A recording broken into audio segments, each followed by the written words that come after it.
Pemirsa, kita bertemu kembali di acara politik dan hukum. Pada siang hari ini kita sengaja menggali sebuah persoalan hukum terkait penggunaan suntik filler. Kali ini ada salah satu mahasiswa yang harus kita uji. Dia adalah Dr. Belian Ali. Mari kita saksikan.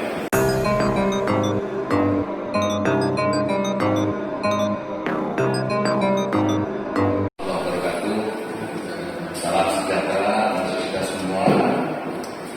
Yang terhormat Pak Arman Hakim selaku Kapolri, kemudian Pak Burhan selaku anggota Dewan Penguji yang pada siang hari ini akan menguji tesis atas nama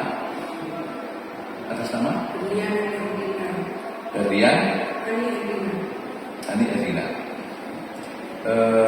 Judulnya analisis juridis terhadap video yang dilakukan oleh tenaga bukan profesional studi kasus putusan perkara nomor 917 pidana khusus 2021 Pengadilan Negeri Jakarta Barat.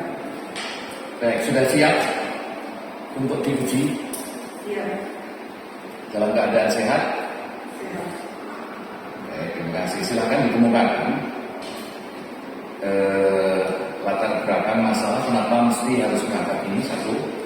Yang kedua, misalnya masalahnya seperti apa. Kemudian yang ketiga, sekalian jelaskan teorinya.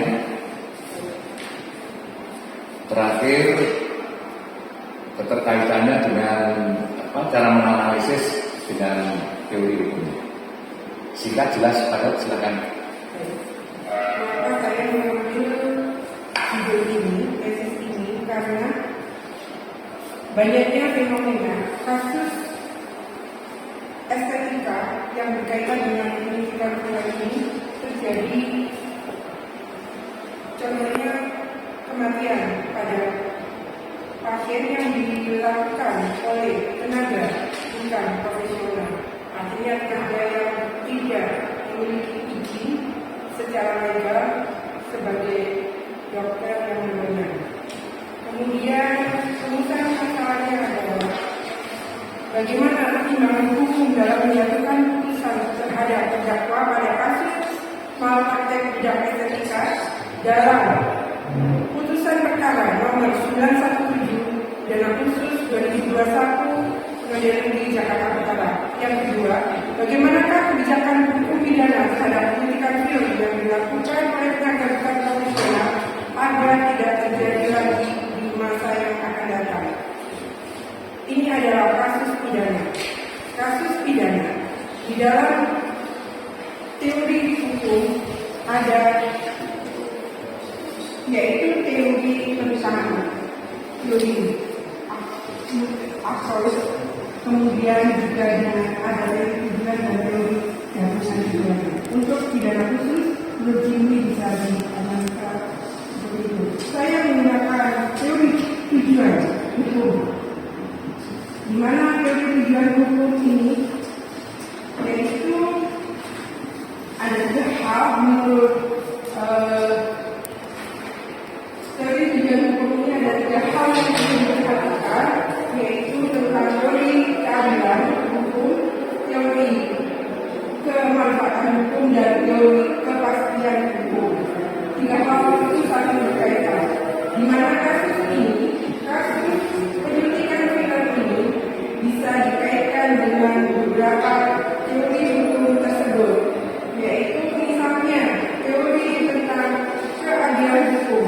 Keadilan hukum di mana teori ini harus adil untuk semua siapa saja bisa yang melakukan tindakan pidana itu harus dilakukan pidana, jadi adil pada siapapun juga.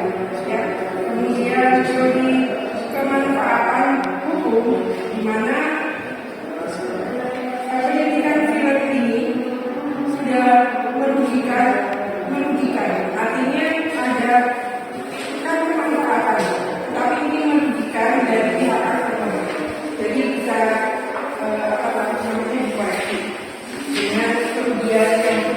dilakukan. Kemudian yang ketiga adalah kepastian hukum, di mana kepastian hukum ini adalah perundang-undangan yang mengatur agar semuanya dapat tertib, hukum di masyarakat berjalan dengan baik. Kesimpulannya bahwa kasus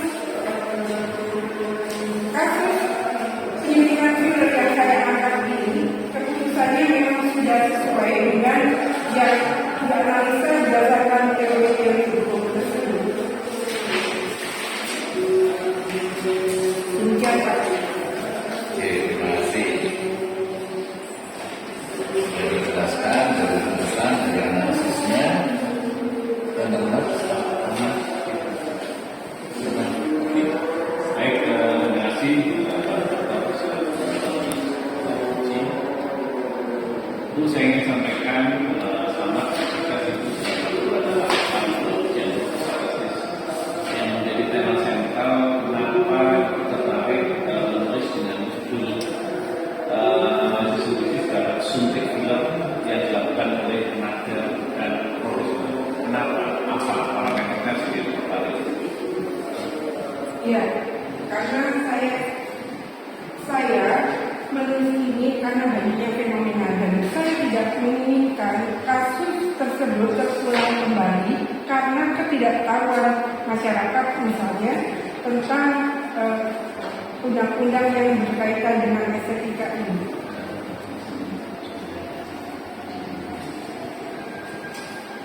Terus di sisi lain, ada nggak perbandingan dari putusan perkara ini sehingga perkara yang satu dengan perkara yang lain mungkin ada disparitas atau dalam rasio presidensinya ada perbedaan? Ada beberapa perkara yang saya ambil putusannya, di mana yang kebetulan yang saya ambil ini ada 3 perkara dan yang dilakukan oleh tenaga tidak profesional, artinya yang dimaksud tenaga tidak profesional. Di sini sudah saya masukkan di dalam definisinya bahwa itu adalah tenaga-tenaga yang tidak memenuhi kriteria undang-undang tenaga kedokteran, undang-undang di kedokteran, yaitu misalnya selain dokter atau dokter kecantikan, itu yang dimaksud tenaga ini. Nah, ini terjadi kasus pada penyuntikan filler dan berdampak merugikan pada customer atau pasiennya. Sedangkan ada lagi kasus yang terjadi pada seorang dokter, memang dia mempunyai izin dan prosedurnya semuanya sudah dilalui dengan benar dan hasilnya memang tidak tetap dibebaskan karena semuanya memenuhi persyaratan memenuhi perundang-undangan. Itu yang membuat saya meneliti ini.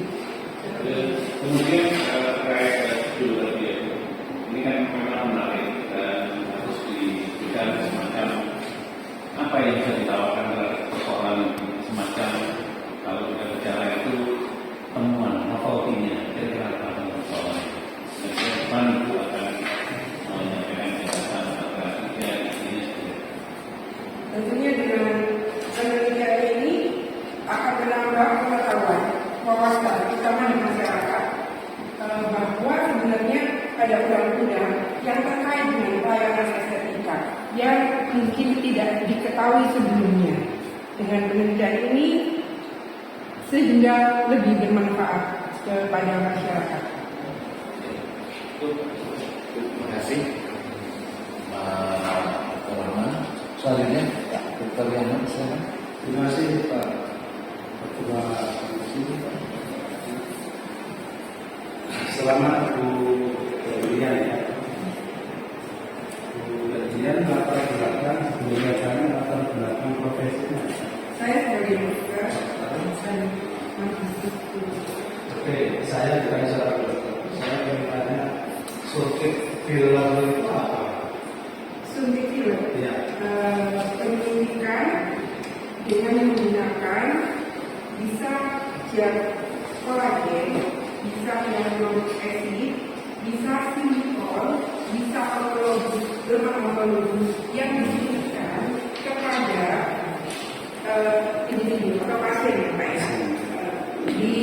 terutama yang biasa dilakukan ini pada wajah.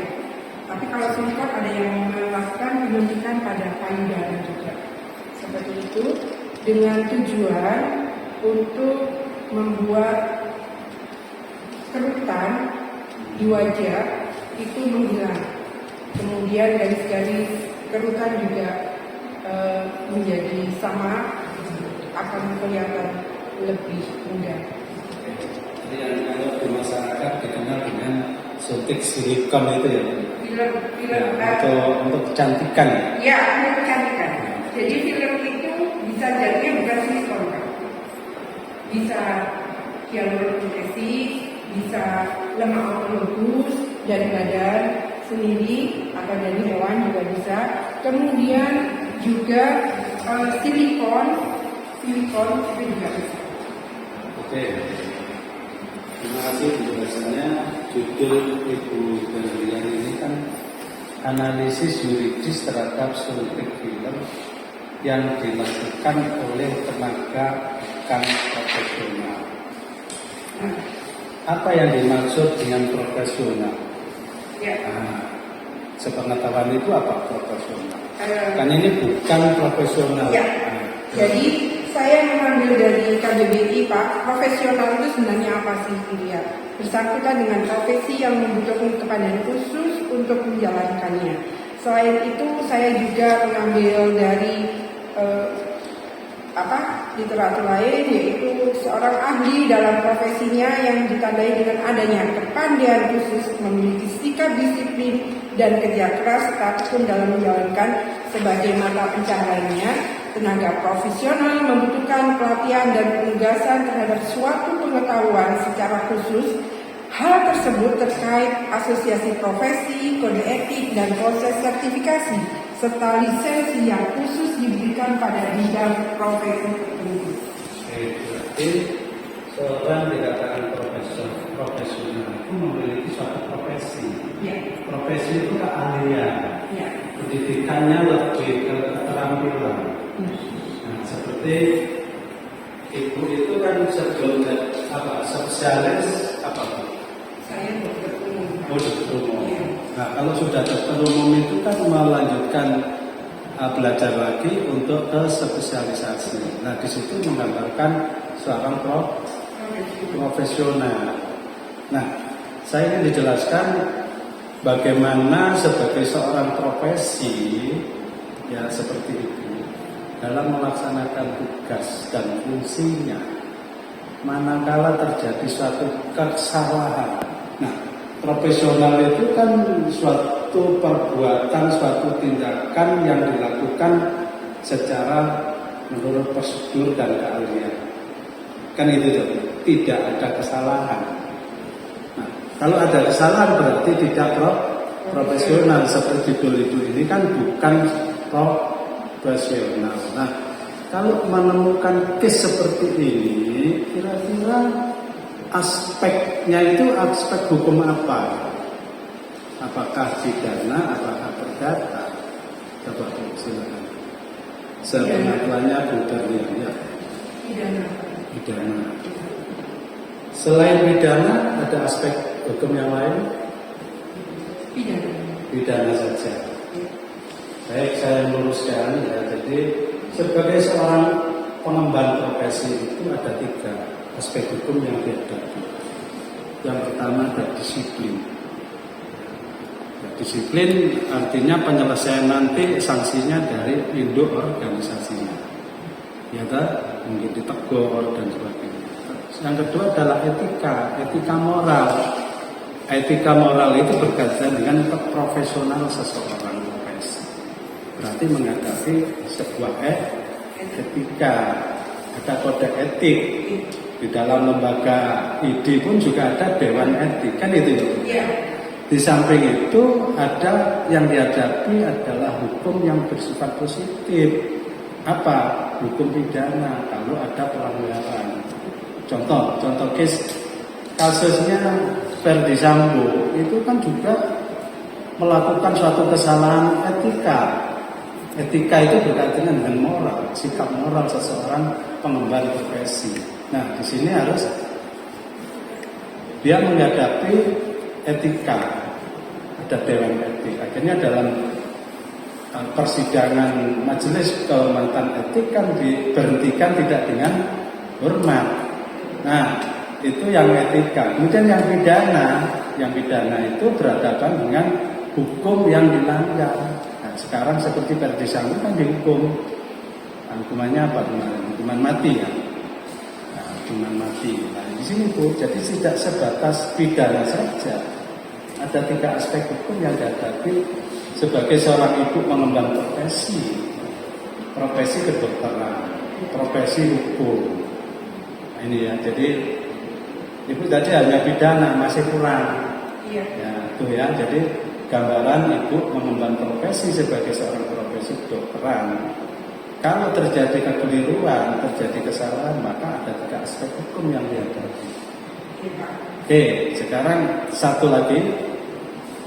Bagaimana kalau ibu akan melakukan sebagai pembangunan profesi melakukan katakan operasi bedah. Nah, sebelum melakukan operasi bedah itu apa yang dilakukan kira-kira? Tentunya saya sebagai dokter, Ya. pertama saya harus memenuhi persyaratan sebagai tenaga kedokteran itu untuk melakukan suatu tindakan. Saya mempunyai lisensi, artinya sertifikasi, surat izin dan sebagainya. Itu yang pertama. Yang kedua, sebelum saya melakukan tindakan, artinya saya membuat suatu inform consent yang menjelaskan kepada pasien, misalnya tindakan-tindakan apa yang harus saya akan dilakukan karena kondisinya. Dengan kemudian kita membuat inform consent. Setelah disetujui baik pasien dan keluarganya, baru kita lakukan sesuai dengan SOP. Oke, berarti informed consent atau pemberitahuan kepada keluarga pasien itu sangat penting. Karena apa? Seorang dokter sebelum melakukan tindakan medis, contohnya pembedahan, kan harus dilakukan tahapan-tahapan. Nah, mungkin di check up darahnya, mungkin di ronsen jantungnya, kan gitu. Ini sebagai bentuk asas kehati-hatian. Supaya apa? Supaya tidak terjadi kesalahan prosedur. Nah, kalau itu tidak dilakukan, terus terjadi suatu peristiwa yang tidak diinginkan, nah, pengemban profesi tadi yang melakukan tindakan pembedahan itu bisa dituntut. Nah, maka di sini harus informed consent itu sangat penting karena apa? Mengandung unsur hak dan kewajiban.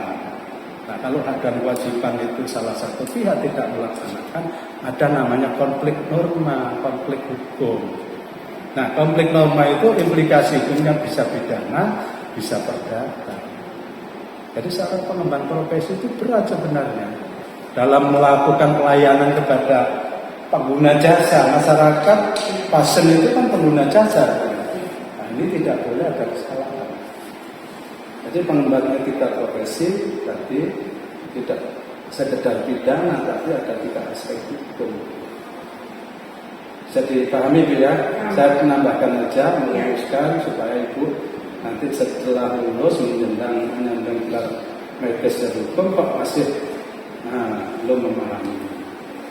Saya kira itu Pak. Terima kasih. Itu yang saya maksud Pak. Ya. Saya yang itu tenaga yang bukan profesional, itu selain dokter. Oh, Saya saya. kalau dokter memang kita harus terkait dengan kode etik itu ada di organisasi. Tapi ini bukan profesional kan bisa juga seseorang bidan, seorang perawat melakukan tugas sebagai seorang dokter kan gitu. Iya. Nah, itu kan sama dengan tidak profesional. Iya. Ya. Iya.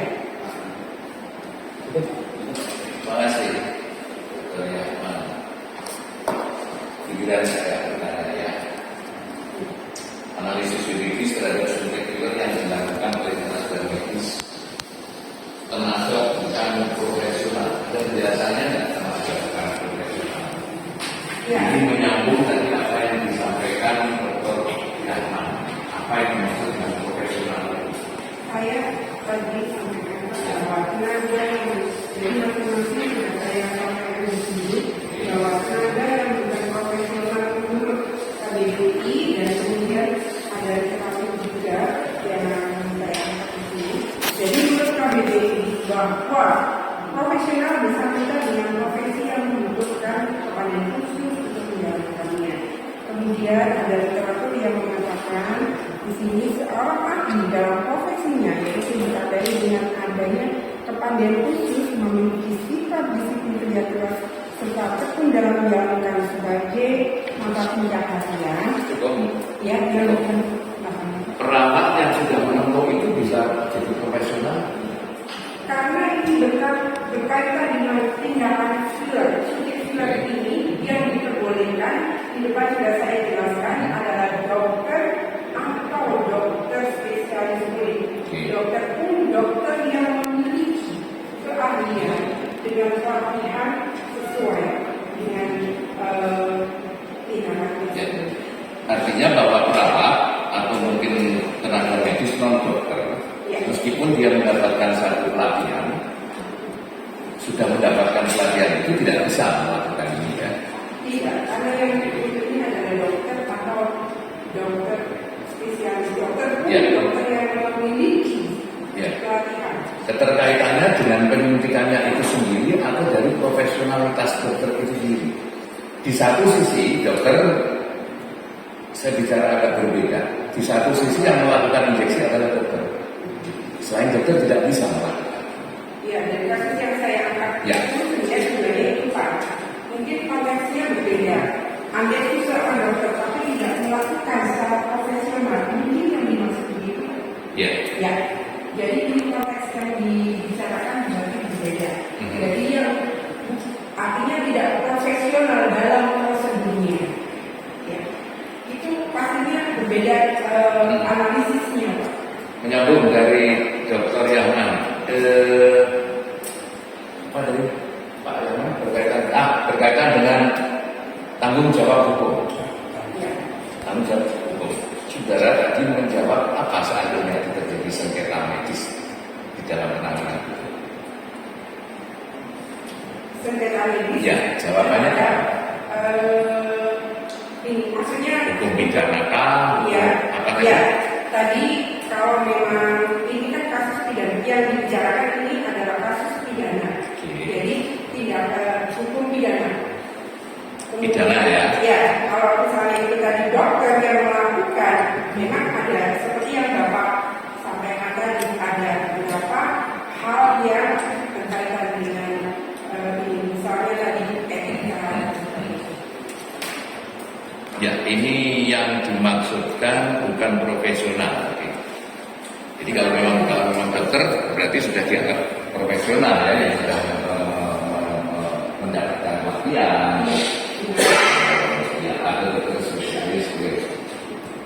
Di sisi lain seorang dokter jika terjadi sengketa medis bisa ini dijadikan terlepas dari ini bisa jadi secara pidana.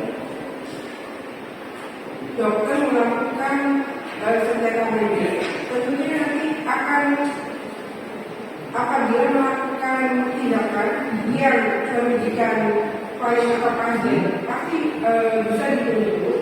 Apabila dari hasil pemeriksaan dan sebagainya memang tidak sesuai dengan undang-undang yang harusnya dipenuhi. Misalnya dokter sudah benar dokter, tapi surat izin prakteknya sudah mati, ya. Kemudian SOP-nya lupa tidak ya seperti itu Pak. Baik, terima kasih sudah menjelaskan semuanya. Silakan Pak. Tolong Bu dibuka halaman 23.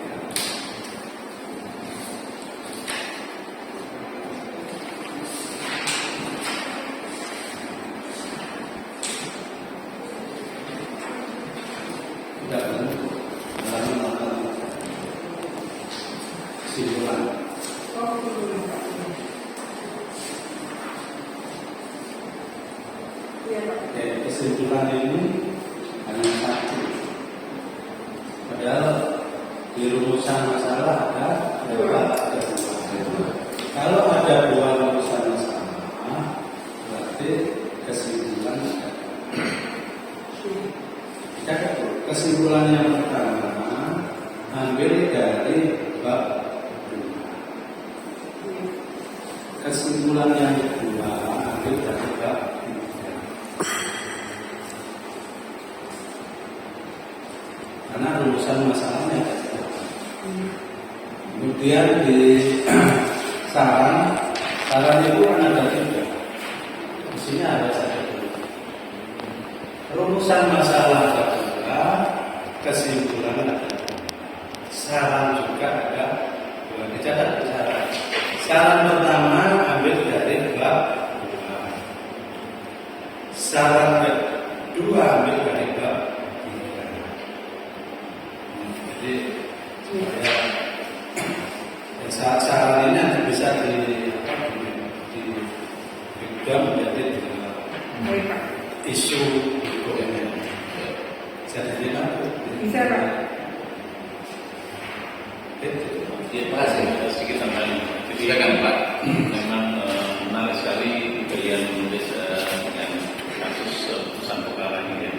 Yang pertama belum nanti dibikinkan rasio presiden terhadap putusan itu dan perbandingan mungkin ada putusan yang lain. Ya, baik. Sebentar cukup Pak. Ya. Semua nambah, saya tidak mau nambah. Bu Berlian, ini kasusnya ada ya? Ada di draft Pak saya. Oh iya, iya.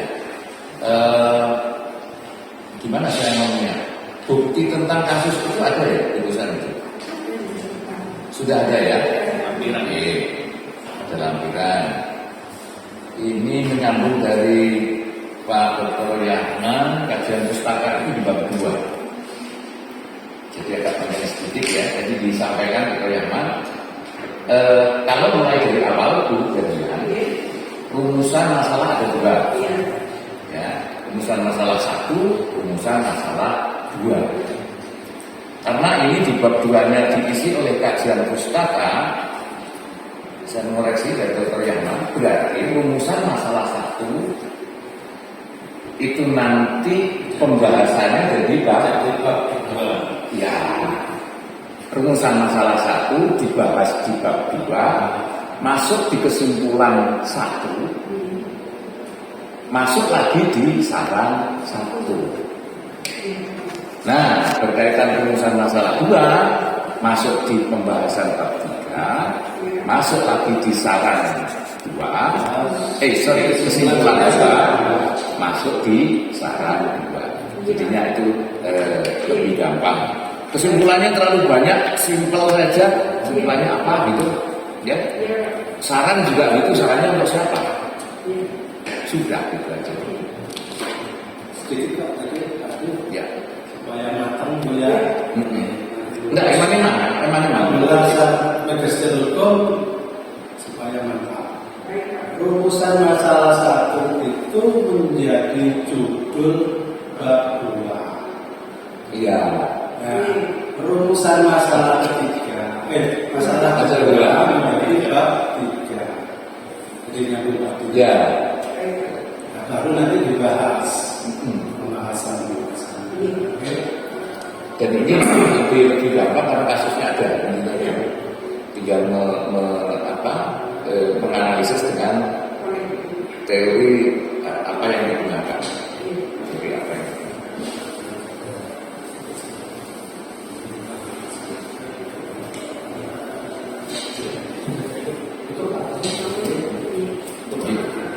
baik, Bu Ferdian dari Dewan Penguji menyatakan dan memberikan selamat kepada Ibu Ferdian lulus di dalam sidang tesis ini. Tentu saja tidak lulus mutlak. Artinya lulusan itu juga harus ada proses perbaikan dari yang sudah disarankan. Gitu. Saya tutup sidang atas nama sidang tesis dari Ferdian Anik Herlina. Saya nyatakan ditutup. Terima kasih. Assalamualaikum warahmatullahi wabarakatuh. Waalaikumsalam. Yang perlu